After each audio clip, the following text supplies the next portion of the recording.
What's up, schemers? My name is Fernie with Scheme Team, and welcome to a Skater XL review video. This game just dropped on Xbox, PS4, Nintendo Switch, and Windows, and it completely came under my radar. It has a very interesting control scheme, kind of reminded me of Skate, where you have to use these thumbsticks to kind of do it, but in this case, they use both thumbsticks. The left thumbstick is for the left foot, and the right thumbstick is for the right foot, obviously. I know this game came out on Nintendo Switch, but I wonder if it was on purpose to have their feet look like the Nintendo Switch controllers. Like I mentioned earlier, this game reminded me a lot of Skate when it comes to the movement, even to the point where they had custom waypoints and spawn points implemented. The game also offers a character customization section, which is also really cool, but in my opinion it is lacking a lot of customization options. It's very simplistic and clothes are very minimal. You're basically choosing one male or female preset, you're choosing the clothes, and you're choosing the skateboard, which there are some cool decal designs. And if you yourself wouldn't want to play as a customized skater, there are 4 professional skater options. At this point in time there's only 5 different maps, but I mainly decided to play in downtown Los Angeles because, well, I live there. It's really cool to see the landmarks and other very familiar places, although the map sizes do seem very small. Some of my first impressions while playing this game is honestly, I kept reverting back to thinking it was just a new Skate game. I kept trying to do everything with my right thumbstick and using my left thumbstick to steer, which is not the case. The steering is the left and right trigger. But after a while you get a feel for it and it starts to feel more comfortable. It just does take a little more experience.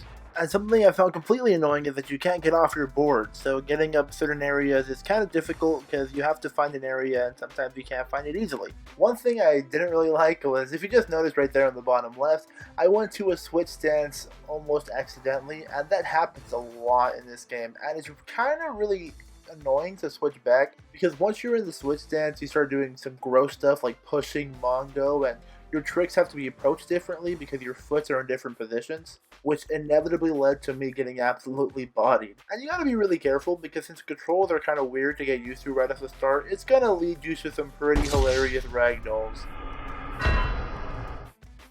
This game unfortunately does not have a story mode, but it does offer something called challenges, which in my opinion is just a very detailed tutorial. It's basically you following Casper the Friendly Ghost as he teaches you all the tricks. All jokes aside though, it was pretty useful, especially since the control scheme was just so different from any other game that it took some time to get used to. Little cool thing too is that it showed you a little replay of what your person just did in really slow motion that made it look dramatic and cool. It starts to get really interesting once you start learning the more advanced flips like the tray flip and you're going off these big gaps, because I love skateboarding but I suck at skateboarding, so I'm never doing anything this cool. For me, Skater XL kind of felt like a combination of the Tony Hawk franchise and the Skate franchise, because the Tony Hawk franchise kind of told the fantasy of skateboarding, of how easy skateboarding could be in a video game aspect, while Skate was a more realistic and harder version of it. And in my personal experience, grinding was very hard because just getting the specific trick that they asked you was very difficult, but eventually you get it. One thing I absolutely want to praise about this game is the video playback function.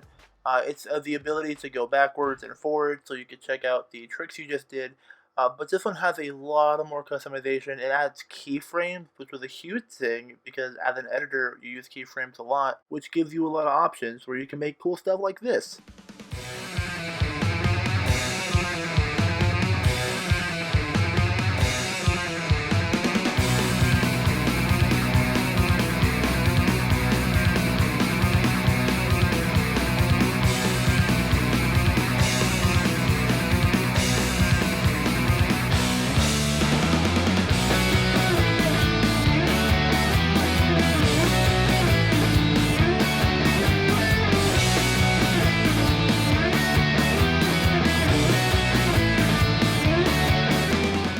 That's pretty much going to be it, guys. That was Skater XL.